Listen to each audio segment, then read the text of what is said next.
The morning David burst into my office, I was reviewing quarterly reports that showed exactly what he wanted: success. Numbers that proved I'd not only survived his betrayal, but thrived despite it. "This is bullshit, Marcus," he shouted, slamming his hands on my desk. "You're making millions while I'm struggling to keep my company afloat. We started this together. I deserve half." I looked at my older brother, noting the expensive suit that couldn't quite hide his desperation. His perfectly styled hair couldn't mask the gray creeping in at his temples. David had always been the golden child, charming, confident, seemingly destined for success. Now he looked like a man watching his empire crumble.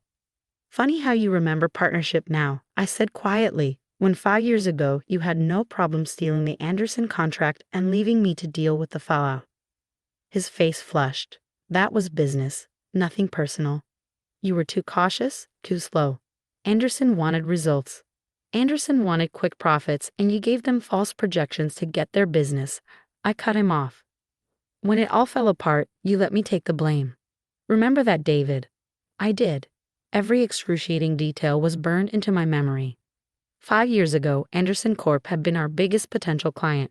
Landing their contract would have transformed our small software development company into a major player. David had been lead on the project, handling all client communications while I managed the technical side. What I didn't know was that he'd been lying to both sides, promising Anderson impossible deadlines while hiding their true requirements from our development team. When everything imploded, he jumped ship with the remains of the contract, leaving me to face the lawsuits and debt. "That's ancient history," David said, waving his hand dismissively. "Look at you now. Pioneer Tech is one of the fastest growing companies in the industry, the same industry I helped you break into, by the way." I felt my jaw clench. "The industry you tried to lock me out of after you left? When you called every contact we had and told them I was unreliable, incompetent?" He had the grace to look uncomfortable. "I was angry. You wouldn't listen to my ideas, always insisting on doing things your way." "My way?" I stood up slowly. "You mean the legal way? The way that didn't involve fraud?" David ran his hands through his hair, his composure cracking. "Look, I know I made mistakes, but we're brothers, family. Whatever happened between us, that doesn't change." I almost laughed. Family. He'd played that card before, when he needed something, when he wanted me to cover for his mistakes, to work longer hours while he took credit for my innovations. "Why now, David? Why come asking for half my company today?" He hesitated, and I knew I had him. "Stone Tech is making moves," he finally admitted. "They're acquiring smaller companies, consolidating the market. My company, we're not in a position to compete." There it was. David's company was failing, and he needed a lifeline. Stone Tech, our biggest competitor, was known for aggressive takeovers that left nothing behind. "So you thought you'd claim half of Pioneer Tech?" I asked. "Based on what? The partnership you abandoned 5 years ago?" "I have documentation," he said, pulling out a folder. "Emails, meeting notes from when we started the company. Proof that I was an equal partner." I smiled then, reaching for my own files.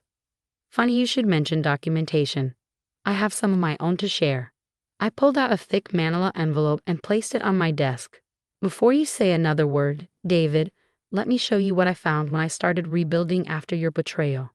His eyes narrowed as I spread out the documents, emails, bank statements, and contracts that told the real story of his deception. 5 years ago, you didn't just steal the Anderson contract," I said quietly. "You were embezzling from our company for months before that.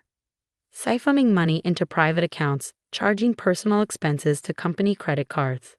The color drained from his face. "That's not. You can't prove." "But I can." I pointed to specific transactions. "You got sloppy, David. Thought I was too focused on the technical side to notice the financial irregularities. But after you left, I had to understand exactly what happened to save what was left of the company." "Those records are old," he said, but his voice had lost its confidence. "They don't matter now. The statute of limitations on fraud hasn't expired," I replied. "And there's more. Your lies to Anderson. I found the original communications, the fake projections, the altered timelines. Everything you used to convince them to sign with you instead of staying with our company." David sank into the chair across from my desk, his earlier bravado evaporating. "Marcus, be reasonable. We can work something out." Like you worked things out with Anderson.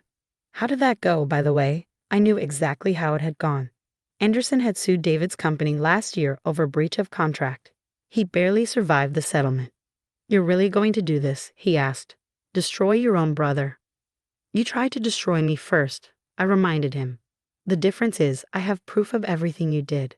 Proof I've kept quiet about for 5 years while I rebuilt what you tried to tear down. His expression darkened. If you expose this, it won't just hurt me. Think about Mom and Dad. The family name. Don't, I cut him off. Don't pretend this is about family. It's about you needing a way out of the mess you've made. Again, I thought about her parents, who had always believed David's version of events, who had called me ungrateful when I refused to reconcile with my brother after his betrayal. They didn't know about the fraud, the embezzlement, the countless lies. Here's what's going to happen, I said, gathering the documents.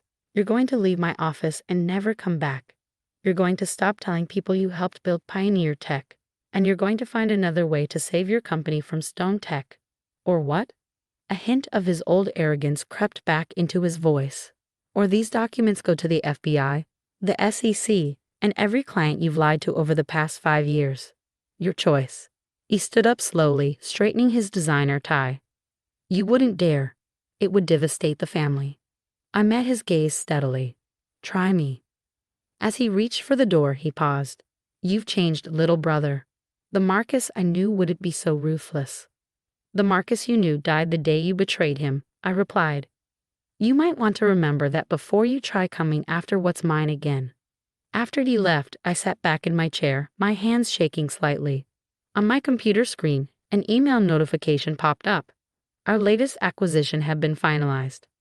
Pioneer Tech had just bought another small software company, one that specialized in security systems. The irony wasn't lost on me. While David had been destroying relationships to get ahead, I'd been building them. While he'd taken shortcuts and burned bridges, I focused on sustainable growth and innovation. My phone buzzed. A text from our mother. David said you threatened him. Why can't you let the past go? I didn't respond. Instead, I opened my laptop and began reviewing the security company's integration plans. Let David run to our parents with his lies. The truth had a way of coming out eventually. The next morning, my assistant Sarah rushed into my office. Mr. Marcus, you need to see this. She handed me her tablet, open to a business news site. The headline made my blood run cold. Stone Tech announces merger with David Chen Software Solutions. My brother had made his choice. Now it was time to make mine. I stared at the headline, understanding hitting me like a physical blow. David hadn't come to me for help. He'd come to assess Pioneer Tech's vulnerabilities before aligning with our biggest competitor. Stone Tech was notorious for hostile takeovers, using insider information to target companies.